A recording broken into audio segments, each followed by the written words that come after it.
आगे बढ़िए तो इन्नमल मोमिनून लदीना इज़ा ज़ुकिरल्लाहु वजलत क़ुलूबुहुम। वजलत, अब वजल का लफ्ज जो है ना, ये भी बड़ा कमाल है कि वजल कहते हैं वो वो डर,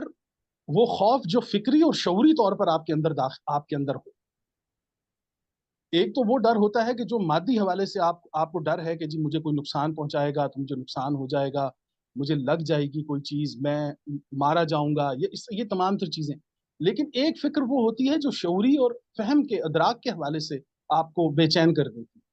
तो ये वो डर है कि जिसके अंदर आपको शऊरी और फिक्र हासिल हो जाती है कि आप किसी शय को लेकर उसको सोचकर किसी डर के अंदर, किसी खौफ के अंदर मुब्तला होते हैं। जब आप किसी शय को सोचकर किसी डर के अंदर मुब्तला होते हैं तो उस कैफियत के लिए कुरान लफ्ज लाता है वजल, वजलत कुलूबहुम। तो यहाँ पर आपको पता चलेगा कि मोमिनीन की हालत कुरान करीम ये बयान कर रहा है कि जब अल्लाह का जिक्र, यानी अल्लाह की आयात की फिक्र उसको लाहक होती है, तो होता क्या है उसके जरिए, उसकी ज़ात के अंदर एक शऊरी इनकलाब, एक फहम और इदराक का इनकलाब, एक सोच जन्म लेती है, जिसके जरिए उसका दिल जो है वो इस फिक्र के अंदर लाहक होता है। उसे ये डर, उसका डर जो है वो उसके दिल के अंदर ये महसूस करता है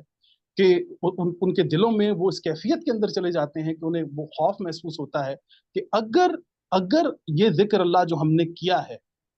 इसको हम अपनी ज़ात और कायनात पर नाफिज ना कर सके तो फिर ये जिक्र महज लफाजी हो जाएगी। ये है वो वजलत,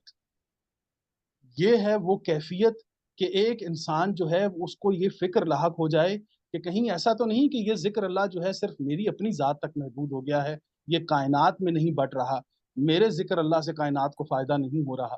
तो ये आगे चल के मैं इसको पूरे सीक्वेंस में जब हम पेश करेंगे तो फिर आपको मालूम होगा कि ये वजलत की हालत जो है एक मोमिन के अंदर कैसे आती है। तो वजलत जो है वो डर है कि जो फिक्री और मानवी तौर पर इंसान के अंदर जो है वो सरायत कर जाए, इस डर को वजलत कहते हैं।